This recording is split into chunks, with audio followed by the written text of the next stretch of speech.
Now, if your efforts have been consistent, meaning you have committed yourself. Now, I know people say things like, oh, I tried everything, but it didn't work. But sometimes they've tried nothing really. But if you've committed yourself indeed, and you haven't recorded any meaningful change, any meaningful result, any meaningful transformation, then it might be time to quit.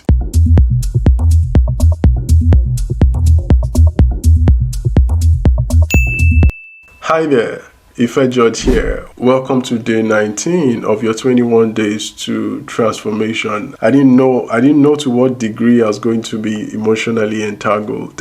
I'm also going to miss this. I'm going to miss, just coming out here to the camera and doing this because there's this goal. And I think I can only hope that it's been a blessing to someone that has, gone on this journey. Please feel free to comment, if it's been a blessing to you and how much of a blessing it's been. I think that's the value of doing this, right? Nothing else is important if it's not particularly blessing someone or causing them to improve in areas of their life that they desire to improve, right? I know we're on a journey of creation, right? A journey of transformation, and what that implies is that we're embracing new visions, we're embracing taking actions, we're embracing making movements, we're embracing staying focused, right? But I know sometimes it is also wisdom to know when a path is not the path, right? To know that we have probably missed our way or we've missed our meaning, right? And there are those times when it is crucial to know to give up or to let go or to quit. So today I want to challenge you to know when to give up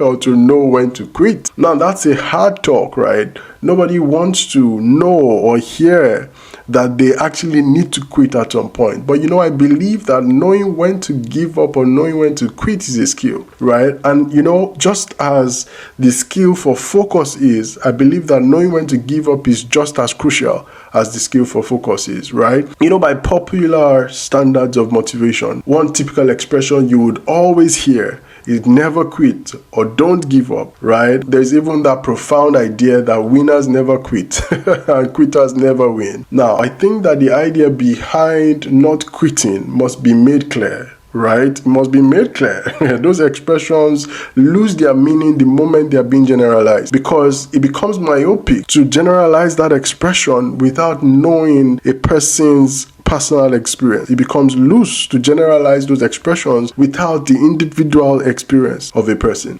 Some people might need to give up something that they are doing, right? Some people might need to quit something they have held on to for so long, something that isn't working. So what I want to do with this video is simple. I just want you to know how to assess when it might be an appropriate time to quit. So I understand that we are working toward transformation. We are exploring the opportunities and the commitments and everything it will take for us to transform areas of our life that is meaningful to us. But I want you to be able to know when it's time to quit something that you shouldn't entangle yourself with any longer. And a good place to start is from assessing your motivation, right? Assessing your motivations. You want to assess what inspired you to get on that goal, to focus on that vision. Why have you engaged it? Why did you start in the first place? And you want to assess whether the motivations still align with the vision that you are engaging with, or with the life and the values and the goals, or even the current circumstances you are experiencing. Right now, the truth is, if the reasons no longer resonate or if it no longer aligns, then it might be wise to let it go, right? If you find out that the things you are doing no longer align to the vision you initially set out for, then it's time to quit. Another thing to consider is, see if you're responding to that fallacy of sunk cost. The idea that because you have continued to invest in something, time, effort, resources, whatever it is, you find it hard to let go. You must consider whether continuing to invest in a thing will lead to value from that thing. Now, if in the end, all it is doing is draining you rather than delivering value, you must realize at that point that it might be time to pause or quit altogether.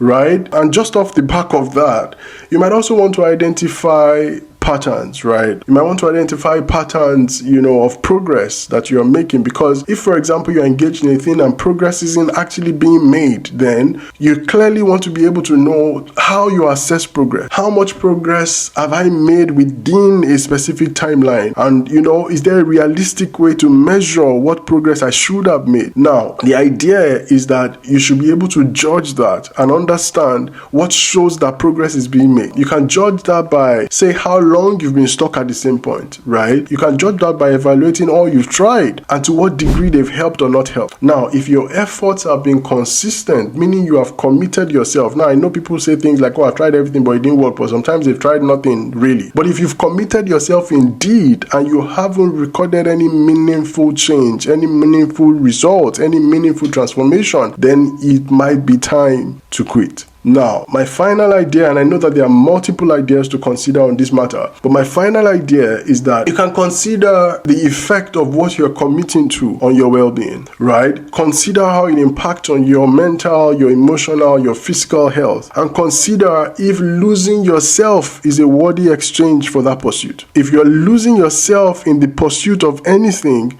you want to consider if it's a worthy exchange. So what you want to really assess is the degree to which the commitment you are giving is disrupting your life as a whole, right? So is it creating stress for you, or creating self-doubt, or creating frustration, or reducing the way you feel about yourself? Now, if it is doing all of that, it might be time to quit. One thing I guide myself with personally is when I set goals or I'm trying to achieve something, I place realistic milestones and deadlines in place, right? And what I'm doing is periodically assessing those milestones. So, for example, if X progress hasn't occurred in Y number of days or weeks or months or years, as the case may be, then I know I'll need to reevaluate whether it is worth engaging or not. I believe that you should also seek counsel, right? In the multitude of counsel, there's safety. So the idea is with counsel, you might be able to expose your blind spots and be sure what you are probably missing. I believe that you should know the difference between when you're experiencing a setback because you haven't done all you must, and when you are at a dead end because you have done all there is to do, but you have still not made any progress. I believe that it is important to know the difference, right? Because most times when we stick to some things we stick to it because of how entangled we are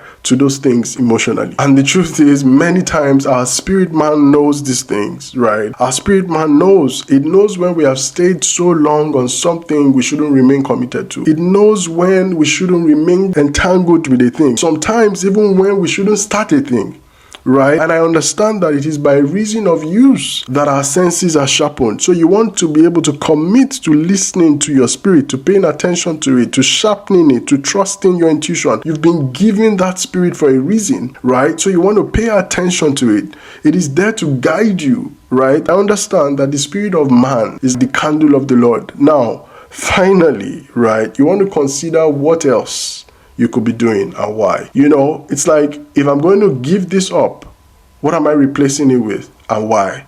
Because at that point, coming to more logical reasoning is crucial for you so that you don't get into an exchange or an engagement or an entanglement like the one you're quitting.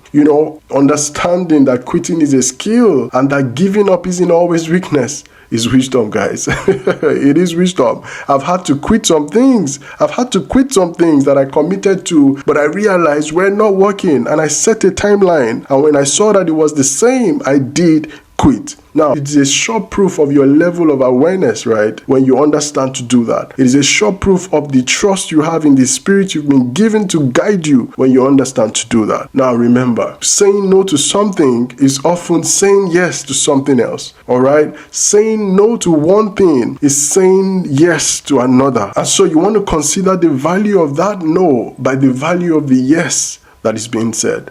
All right, I'll leave you with these quotes that I really, really love. One by the Stoic Epictetus that says that freedom is the only worthy goal in life. Freedom is the only worthy goal in life. He said it is won by disregarding things that lie beyond our control. Now, whether we like it or not, we're all entangled with something. We're all enslaved by something.